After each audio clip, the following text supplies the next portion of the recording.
Hello, my name is Austin Yates. I'm doing my video for our National Geographic. I'm not talking about the TV show. I'm doing my video for our class, Geological Disasters in the Environment class. This is pertaining, it's going for Carl Sagan's Pale Blue Dot video. Talking about, basically summarizing the video. He's talking about how Earth is literally like this little dot, this little piece of dust. And he kind of just takes you on a wide shot of Earth compared to space and how small we are. And then he talks about how everybody you know, everybody you've heard of, your loved ones, everybody is from this little piece of dust. Like there's no other life form out there that you know of.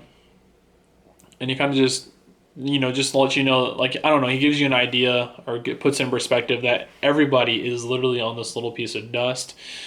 Then he later on goes and talks about how we treat this little piece of dust as if we have another little piece of dust to jump onto when this one dies.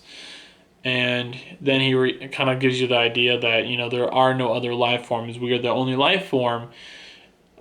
So there's no one to help us out and save us from us. Save us from the mistakes that we're making by having such a big carbon footprint, by, just not going the extra mile to prevent these things from happening, destroying our planet. Then later on, he talks about how we don't have the technology to have life on another planet.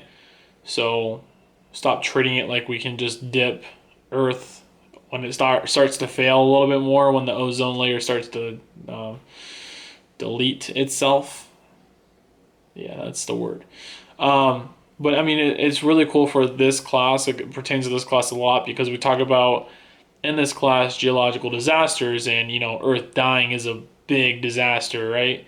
But there are stuff that we can do to prevent it, such as reduce our carbon footprint by using more sustainable energy sources like windmills, solar panels, stuff like that. Also, we can help prevent natural disasters from being more than what they are.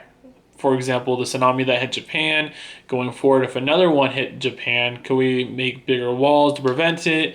Could we have, I don't know, build more landmass so the water has to crash later out or farther out in the ocean?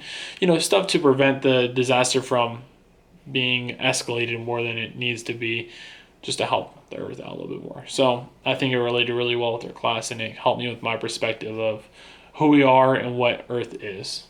But yeah, that's me.